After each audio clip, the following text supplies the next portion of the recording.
Hi, my name is Letícia Seixas Pereira. I'm a researcher at the University of Lisbon.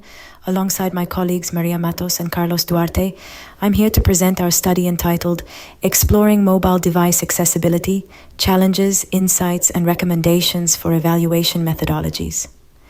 Given the central role of mobile devices today, it's essential that apps are accessible to everyone, including those with disabilities. This goes beyond simple usability. It's about providing equal access and empowerment for all.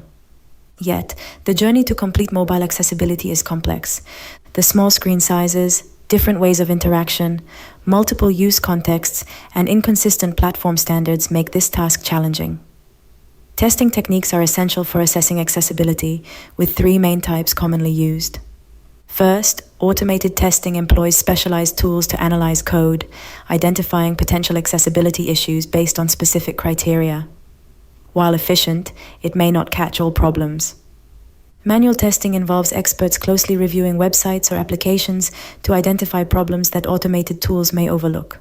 And finally, user testing provides valuable insights into user experiences, revealing accessibility barriers and deepening our understanding of user challenges, leading to more effective improvements. By combining these techniques, comprehensive evaluation methodologies can address a wide range of barriers.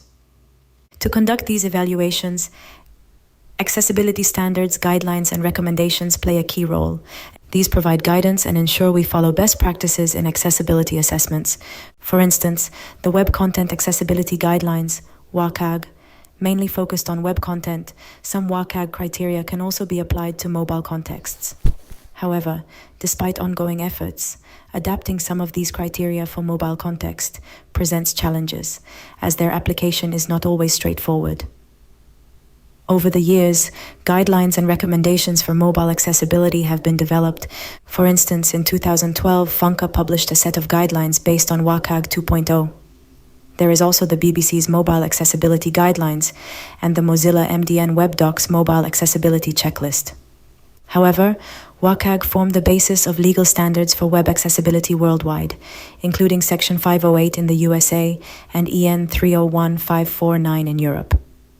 As highlighted, evaluation methodologies are essential for assessing accessibility in websites and mobile apps, ensuring consistent outcomes. They guide us in executing efficient and reliable accessibility evaluations. For instance, the WCAG EM provides guidelines for manual evaluations following WCAG standards. Also, the Trusted Tester and the European Commission's methodology give directives for compliance with Section 508 and EN 301549, respectively. Additionally, companies like Google and Apple have created specific evaluation techniques for their own mobile platforms. In this context, we established two research questions. Firstly, what are the current practices used by evaluators in mobile accessibility, and how do they impact the outcomes of the evaluations? Secondly, how can current methodologies for evaluating mobile accessibility be enhanced? To address these questions, 4 studies were conducted. We first analyzed accessibility reports from European Union member states, then conducted expert interviews, followed by manual evaluations and tests with users with disabilities. Next, I will outline the methodologies employed and highlight the key findings from these studies. In the European Commission's monitoring methodology, member states produce reports documenting the outcomes of accessibility evaluations for websites and mobile applications.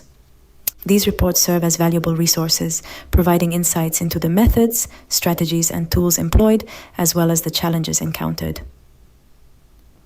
Our study then aimed to identify these aspects by analyzing reports from 26 EU member states. We found that most of the assessed apps were Android applications, with an average of 13 mobile applications evaluated per country. Manual evaluations were the most common method used, while user testing was less frequent. We also identified general challenges such as the inconsistent levels of details provided in each report and the lack of comprehensive information on how evaluations were conducted. Finally, we also observed that websites tended to receive more attention, indicating relative neglect of apps. Building upon these insights, in the next study we further investigated these findings by connecting with accessibility experts. Our main goal was to understand approaches and challenges in mobile app evaluations, and for that we conducted semi-structured interviews with 5 accessibility evaluators across Europe. In our discussions, we identified a shared concern regarding the absence of mobile-specific standards, which has led some evaluators to create their own methodologies.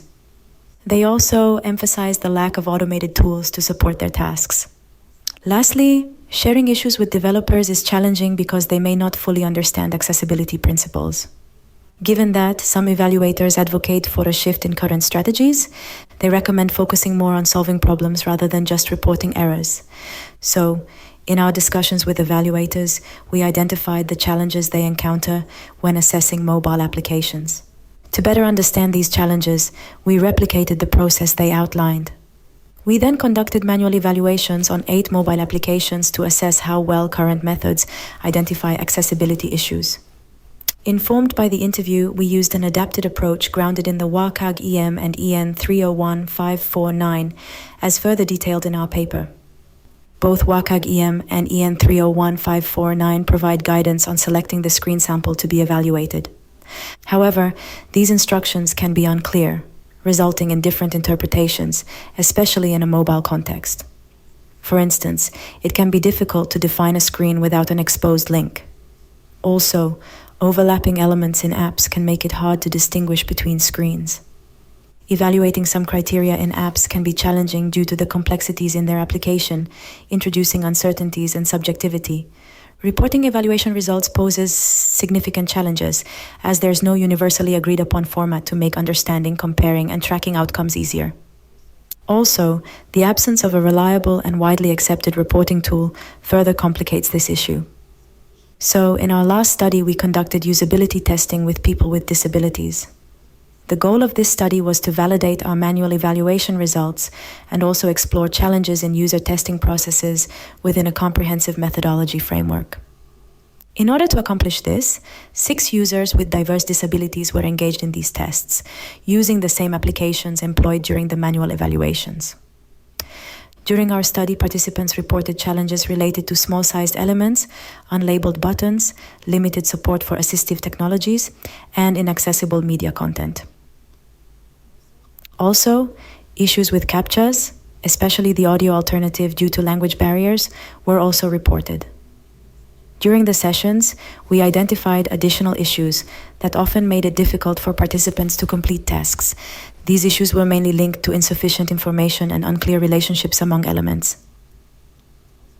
Also, participants faced challenges with resizing text and sensory cues, such as visual or auditory cues, leading to longer task completion times.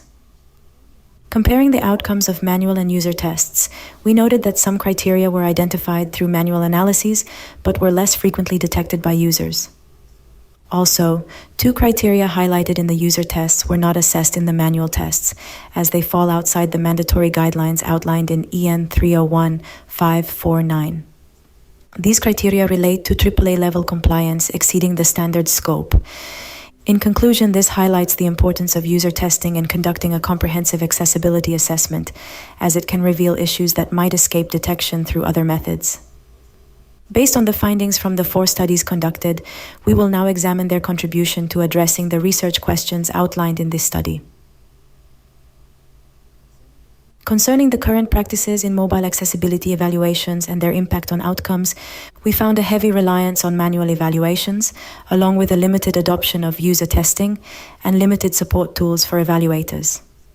We also identified a lack of specific guidelines for mobile accessibility, which contributes to challenges in maintaining consistency and reliability in evaluation procedures and results. Finally, the lack of clear and detailed reporting of results, coupled with developers' limited understanding of accessibility issues, results in challenges to better address identified accessibility issues. Concerning approaches to enhance current methodologies, our findings emphasize the need for further developments in automated tools, especially to address scenarios with limited source code access, to cover multiple mobile platforms, and also to facilitate larger-scale testing. In manual evaluations, 3 main steps stood out in our analysis. First, it's crucial to better define sample selection instructions to minimize subjective steps. Also, establishing clear guidelines and standards for evaluation of the sample, defining more precise criteria and testing procedures, as well as developing tailored testing techniques for mobile apps are essential. Finally, clear instructions for reporting results is also in need. Despite its importance, this aspect is often overlooked due to the lack of official guidance. Establishing a standardized report format is essential for enhancing result comparability. Additionally, ensuring these reports assist developers in identifying and resolving issues is imperative. Concerning user tests, it is also important to underscore the crucial role of engaging with users and refining the procedures involved. This includes clearly defining aspects such as the selection criteria for users, as well as assistive technologies to be considered. In conclusion, our research highlights the importance of enhancing methodologies for evaluating mobile accessibility. The main challenges identified include the lack of official guidance, limited tools, as well as the absence of formal requirements for user involvement. It is also important to highlight that accessibility extends beyond evaluation. It involves training, awareness, and integration at every stage of product development. Moving forward, addressing these challenges is crucial for ensuring inclusive mobile experiences. Thank you for your attention. For more information, please refer to our paper.